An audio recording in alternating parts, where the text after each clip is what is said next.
Masuk.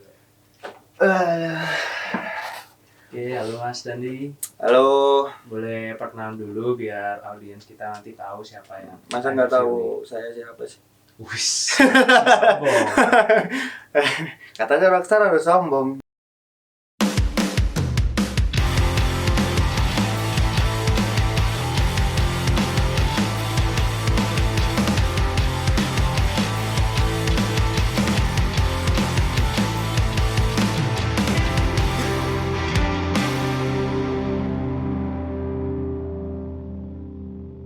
Saya Dandi. Saya everything behind the band called Car Crash Coma. One Man Army berarti.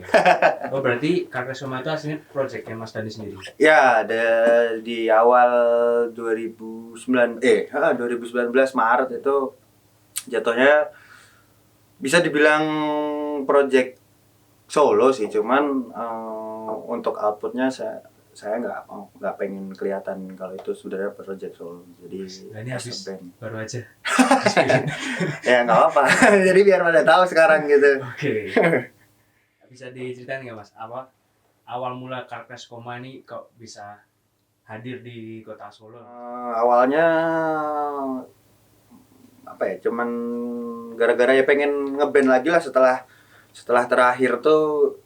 Dulu pernah punya band melodic hardcore gitu sih di tahun 2016, terus udah deaktif. Habis itu 2017-18-nya tuh fokus kerja yang nggak kerja amat juga. Pengen bikin band aja gitu, pengen nulis ke gara-gara lihat banyak notes terbengkalai gitu. Oh, oke. Berarti memang udah dari lama ya Mas CCC ini di develop. 2018 akhir. 2018 akhir. Bisa di ini nggak Mas? Apa sih yang pengen Mas Dandi ceritain melalui CCC ke para pendengar gitu?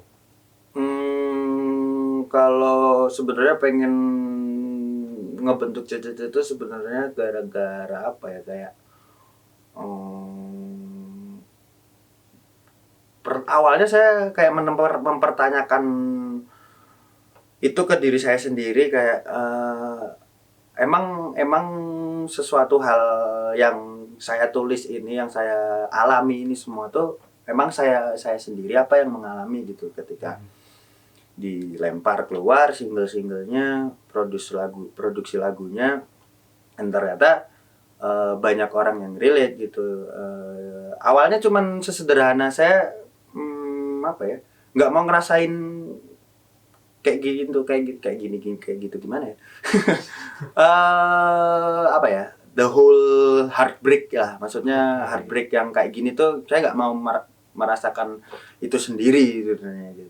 Adakah orang lain yang merasakan sama seperti saya gitu? Ternyata tanggapannya out of my expectation gitu.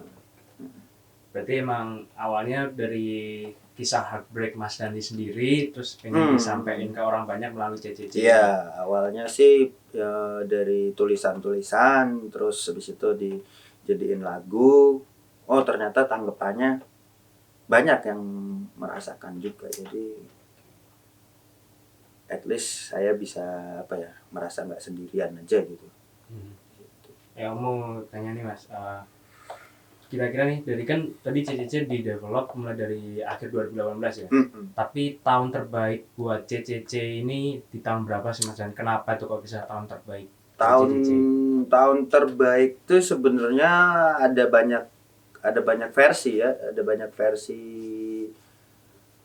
Untuk tahun pertama pun menurut saya tahun terbaik juga, karena belum apa-apa, baru di develop 2019 Maret 2019, terus habis itu di Agustus keluar 2 single terbarunya yang di versi CCC yang lama. Meledak di Twitter singlenya, terus habis itu punya kesempatan buat tur Malaysia sama Singapura sih, sama Jawa juga itu tahun itu di 2019 di Oktober sama November. Itu lumayan terbaik juga. Cuman untuk Untuk apa ya?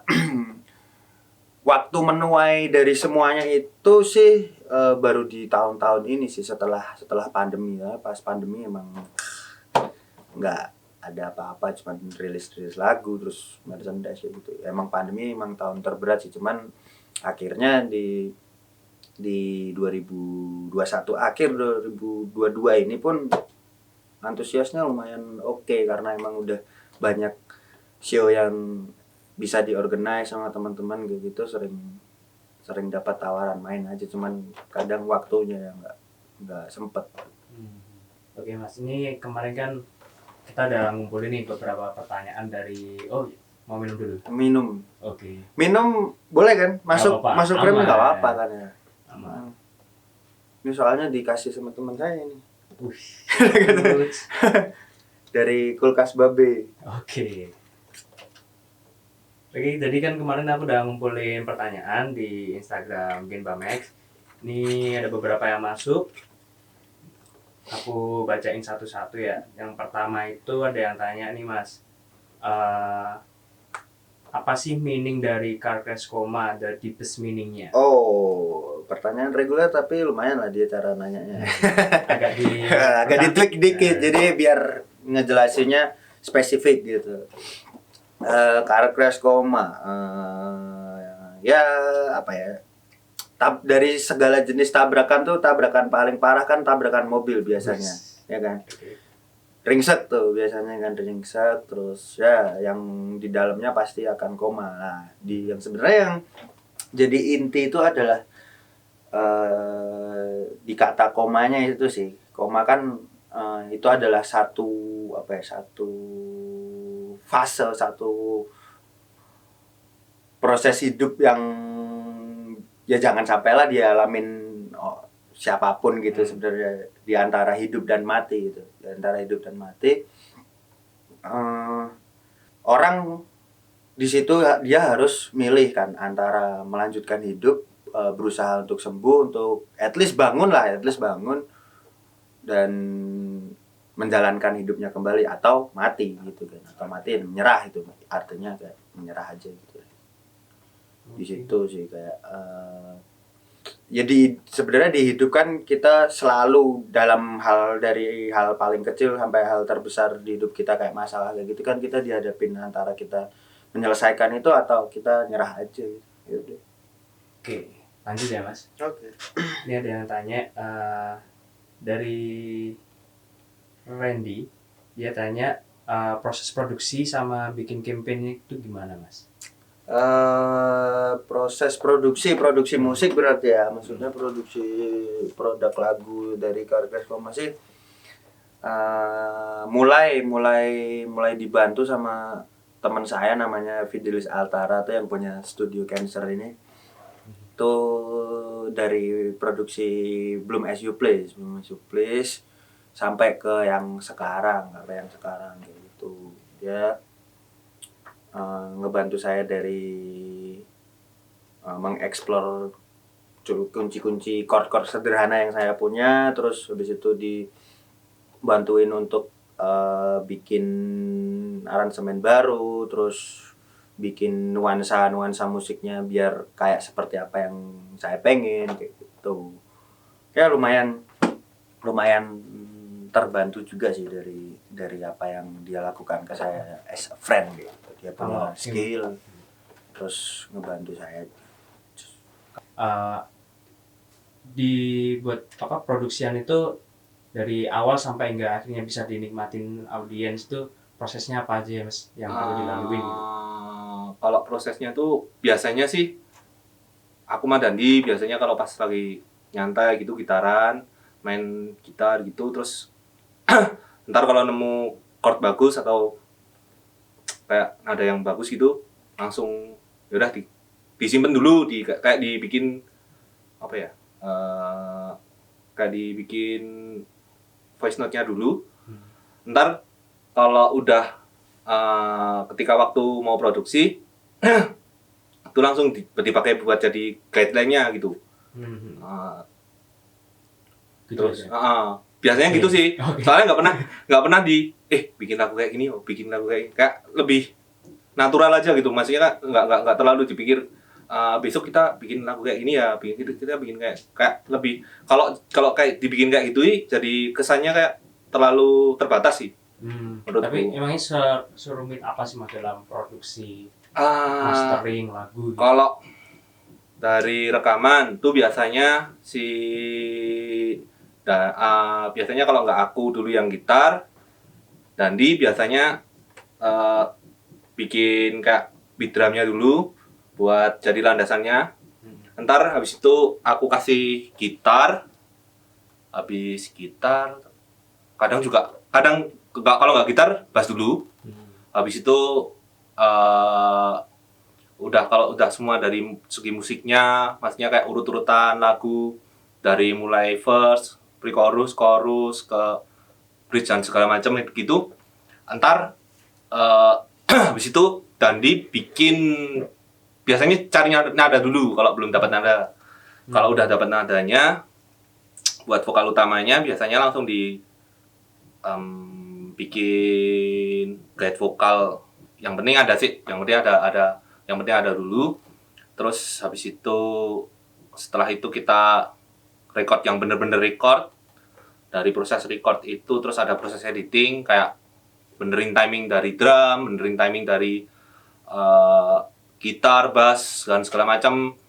Dari vokalnya Dandi, kalau misalnya ada yang di layer lebih dari satu gitu kan, biasanya kan kalau nggak dibenerin nanti jadinya kayak aneh gitu kan suaranya, kayak saut-sautan gitu. Biasanya diedit di situ. Setelah itu lebih ke, kalau aku sih mixing sih udah dari waktu record. Soalnya kan kita pada dasarnya kita kan bikinnya digital semua nih.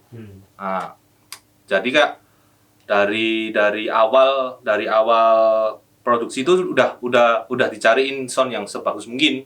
Jadi kalau jadi pada enaknya digital tuh di situ sih. Tapi kadang juga kita kalau mau misalnya butuh kayak tambahan perkusi atau tambahan sound dari efek lain, kita juga pakai. Jadi ya lebih kesannya lebih ke hybrid recording gitu, nggak yang terlalu melulu ke analog, nggak terlalu melulu ke digital.